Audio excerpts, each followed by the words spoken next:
Welcome back to the deep dive. Okay, let's jump straight in. We're tackling a really big question today, something fundamental.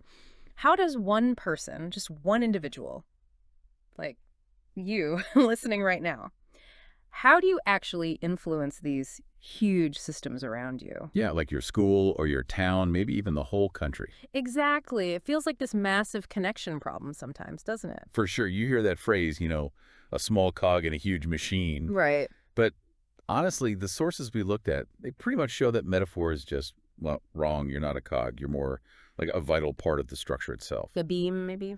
A structural beam, I like that. And that's really our mission for this deep dive. We've got this stack of social studies sources all focused on roles and responsibilities in our society. And we're trying to pull out the core ideas, figure out how these concepts aren't just textbook words, but actually define our daily lives and, importantly, our power. Okay, so first things first, let's define the playing field. What is society?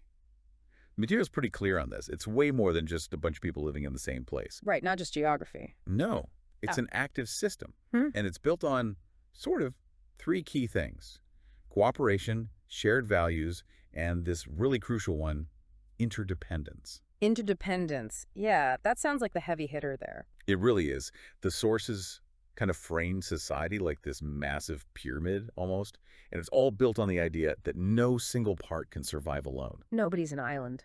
Exactly. And that's why cooperation isn't just nice to have, it's like non-negotiable.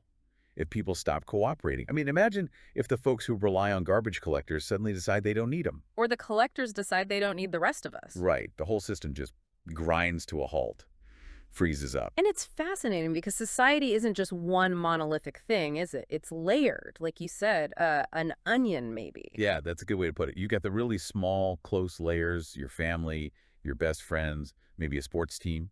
The micro layers. And then you've got the bigger ones, the macro layers, your local government, the whole national system. And we're constantly moving between all these different layers. Which means to understand your place, you need to grasp the basic currency of how we interact in those layers. And that currency is roles. Bingo, roles. Okay, let's unpack that. It's a core concept. So when we talk about a role, what do we actually mean? Fundamentally, it's like a script, Mm. a set of expected behaviors, rights, duties, basically what people expect you to do when you're in a certain group or situation. Your expected part to play. Exactly. And right away, we kind of have to split them into two types. First, you've got the formal roles. Okay, those seem pretty straightforward. Yeah, usually they are. They often come with a title, maybe a uniform, a specific job description. Think teacher, judge, mayor, CEO.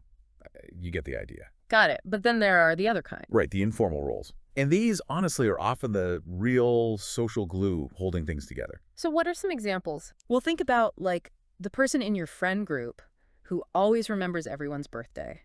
Or the one who kind of naturally mediates when there's an argument. The peacemaker. Yeah. Or maybe a family caregiver, someone looking after a relative. Or even the person who just decides to organize a neighborhood cleanup on a Saturday morning. No title, just action. Those roles don't come with a paycheck or an official badge. Nope. But they often carry, tremendous influence.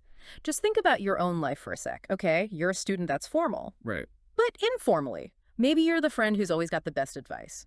Or the sibling who helps with homework. Or the teammate who keeps morale up. Yeah, the team cheerleaders kind of role. Even if it's not official, that takes effort, even if nobody assigned it to you. Exactly.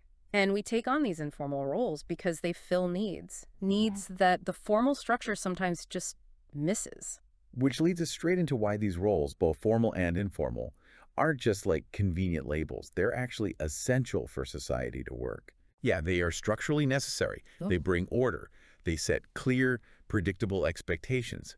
And it's this predictability that allows huge groups of people, often strangers, to coordinate effectively. Without everyone having to renegotiate everything constantly. Precisely. So if that predictability disappears, if roles break down, it's not just a small problem. It can lead to, well, systemic failure. Okay, so what does that look like? Systemic failure. Well, the research is pretty stark. When key roles aren't filled or people stop performing them, essential systems can just collapse. Yeah. Imagine if, say, for 1 week, 90% of the city's sanitation workers just didn't show up. Oh, wow. Yeah, that wouldn't be good. It's not just messy, right? Yeah. It becomes a public health crisis almost immediately. That whole system of waste disposal, which we totally take for granted, Until it stops working. exactly, it collapses. And that can trigger other failures down the line. And here's where it gets really interesting and maybe a bit scary. We often focus on the high-profile roles, right? The doctors, the lawyers, the CEOs. But the sources point out we often overlook the roles dealing with maintenance, basic infrastructure, fundamental human needs, the person keeping the hospital's water clean, like you mentioned earlier, or the people maintaining the power grid. Absolutely critical roles. What happens when those often undervalued, maybe less visible roles disappear? The impact could be huge. It's staggering, really. If we suddenly lost all our skilled electricians and plumbers, major cities could become, like, functionally uninhabitable in a matter of weeks. That really drives home the point. The power of a role isn't necessarily tied to its prestige or how much it pays. Not at all. It's about its indispensability. How much do other parts of the system depend on it? Those overlooked roles, they're often the very fabric holding everything together. Okay, let's zoom out a bit from that potential system collapse, maybe down to something more immediate for most people. The family. Right, the family unit. It's actually a perfect little microcosm of society. How so? Because the roles within a family are often really fluid. They change over time, they reflect cultural shifts, historical context. Things aren't the same as they were 50 years ago, for sure. Definitely not. And a key insight from the sources, especially about modern families, is this move away from really rigid, traditional expectations. The old idea that dad does this, mom does that. Yeah, that strict gender division of labor. It's much less prescribed now. Or at least the functional families described in the sources operate differently. Yeah. The focus is shifted. It's less about who does what based on tradition and more about mutual respect, communication. Figuring out how to share responsibilities fairly. Exactly. Sharing tasks, whether it's childcare, managing money, keeping the house running, regardless of gender.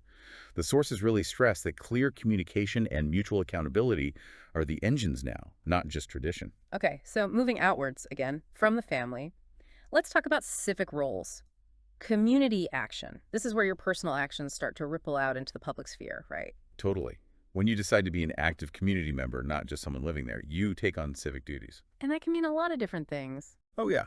It ranges from the really fundamental stuff, like, voting in local elections. Which is crucial. Absolutely. But it also includes more proactive roles, maybe joining the school board or organizing a local group to tackle an issue you care about, like maybe pollution in a nearby park, or becoming an environmental steward, focusing on something specific like clean water. And the cool thing about these civic roles is you often just choose them. Nobody assigns them to you. You see a need and you step up. That's the empowering part, I think. You transition from being just a resident to being an active citizen. Think about your school or your neighborhood right now. Maybe there's an issue you notice, maybe recycling bins are always overflowing, or maybe you feel like certain areas aren't very safe after dark. Okay, yeah. That problem you see, Yeah. that gap, that's basically an invitation to take on a civic role. You don't need permission. You can be the person who researches solutions or talks to local officials or gets other people involved. Making that choice, taking that action, that's how you start shaping things. But it gets complicated, doesn't it? Because we're not just one thing. We don't just have one role. Oh, definitely not. Yeah. We all wear multiple hats at the same time. You're a student, maybe you also have a part-time job, you're someone's friend, you're on a team, you're a sibling, a son or daughter. All these different roles simultaneously. Right. And managing all that, juggling those different sets of expectations, that's actually a huge part of developing really important life skills. Like what? Well, empathy, for one. Yeah. Because you start to see things from different perspectives based on the role you're in. And definitely time management and prioritization. You have to learn how to balance things. Okay, but sometimes those different scripts, those different expectations, they collide, don't they? Yeah. And that brings us to something called role conflict. It's pretty much inevitable. Role conflict. What's an example? Okay, so imagine you promised your boss you'd work a really important shift this weekend. That's your employee role demanding your time. But then, Saturday morning, your best friend calls, totally distraught, needing your support right now. That's your friend role kicking in. also demanding your time and attention. Yeah. Okay, I see the clash. Both roles are pulling you into different directions at the same exact moment. Exactly. And how you handle that situation, the choice you make, maybe trying to negotiate somehow, it really shows what values you're prioritizing in that specific moment.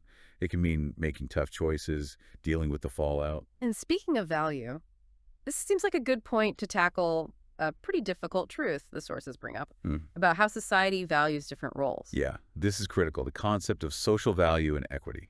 Sociologically speaking, every single role contributes something, right? From the CEO running the company down to the person cleaning the offices at night.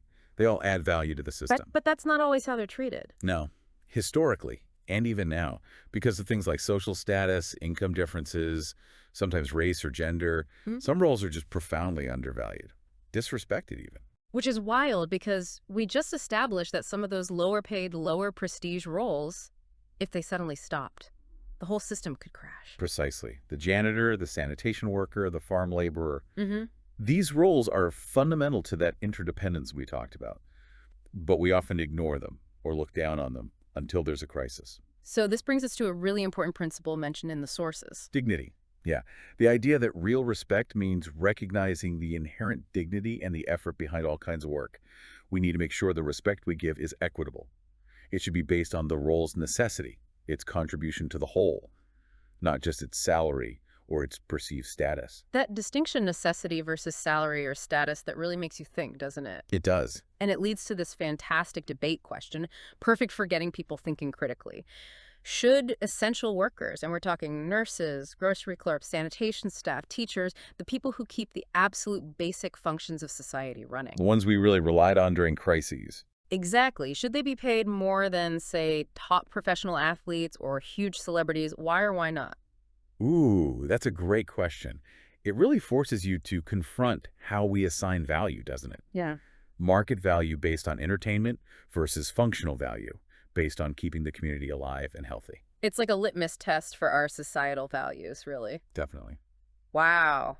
Okay, that was a really tremendous deep dive into how all this works, roles, responsibilities, influence.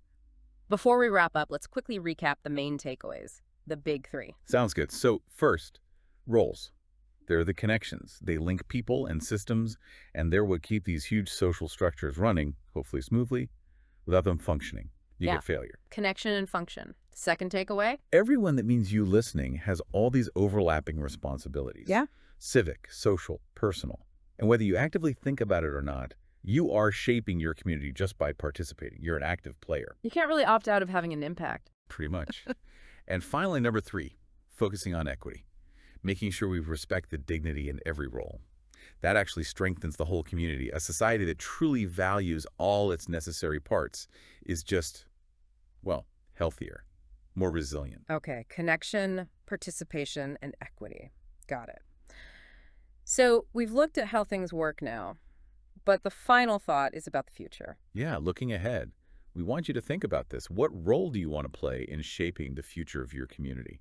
Maybe it's a formal leadership role someday. Maybe it's an informal role as a dedicated organizer or just a really good neighbor. And tied to that, what skills will you need, like really need to develop? Cooperation, maybe conflict resolution, like we talked about, empathy. What tools do you need to take on that responsibility effectively? That's really the work of becoming a functional, engaged citizen, isn't it? Thinking about the impact, the legacy you want your roles to leave behind. That is a powerful challenge to end on. Thank you so much for joining us for this deep dive into the roles that shape who we are and what we kind of owe to each other. Great conversation. We'll catch you next time on The Deep Dive.